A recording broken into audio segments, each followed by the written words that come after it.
زنا کرتا ہے، جو بد نظری کرتا ہے، جو کسی کی ماں بہن بیٹی پہ بری نظر ڈالتا ہے،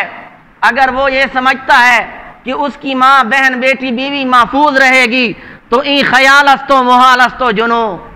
یہ اس کا پاگل پن ہے، یہ اس کی دیوانگی ہے، اس کے گھر والے بھی محفوظ نہیں رہیں گے، اس لیے کہ ان الزنا دین، زنا جو ہے وہ قرض ہے، اگر تو نے یہ قرض لے لیا تو اس کی ادائیگی تیرے گھر والوں سے ہوگی۔ تو نے اگر کسی کی ماں بہن بیٹی کو بری نظر سے دیکھا ہے تو تیری ماں بہن بیٹی کو بھی کوئی بری نظر سے دیکھنے والا ہوگا،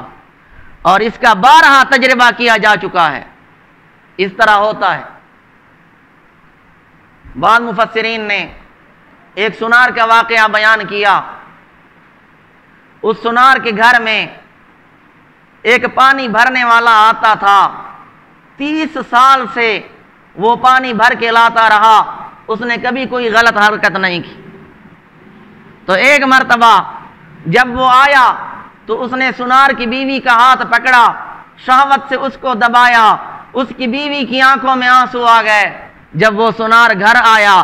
تو بیوی کی آنکھوں میں آنسو دیکھے، وہ رو رہی تھی، اس لیے کہ 30 سالہ اعتماد مجروح ہوا تھا، اس کے اعتماد کو ٹھیس پہنچی تھی۔ تو اس نے سارا واقعہ بیان کیا کہ آج پانی لانے والے نے یہ حرکت کی ہے، تو اس سنار کی آنکھوں میں بھی آنسو آ گئے۔ بیوی نے وجہ پوچھی، وہ سنار کہنے لگا کہ آج میری دکان پہ ایک عورت آئی تھی زیورات خریدنے کے لیے، میں نے اس کا ہاتھ پکڑا، مجھے وہ عورت خوبصورت لگی، میں نے اس کا ہاتھ شہوت سے پکڑا، تو یہ میرے اوپر ایک قرض تھا جو پانی لانے والے نے وصول کیا، اور کہا میں آج سے تیرے سامنے توبہ کرتا ہوں کہ آئندہ اس قسم کی حرکت نہیں کروں گا۔ اب کل کو مجھے بتانا کہ اس کا کیا اثر ہوتا ہے۔ چنانچہ کل کو جب وہ پانی بھرنے والا آیا تو اس نے کہا کہ کل مجھ سے بڑی غلطی ہو گئی، میں شیطان کے بہکاوے میں آ گیا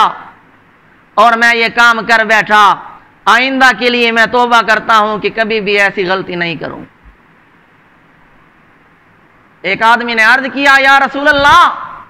میں اپنی بیوی کے بارے میں شکوک و شبہات میں مبتلا رہتا ہوں، مجھے اپنی بیوی کی کردار پہ شبہ ہے۔ آپ نے فرمایا کہ تو باقی عورتوں کے بارے میں پاکیزگی پاک دامنی اختیار کر، لوگ تیرے گھر والوں کے بارے میں پاک دامنی اختیار کریں گے۔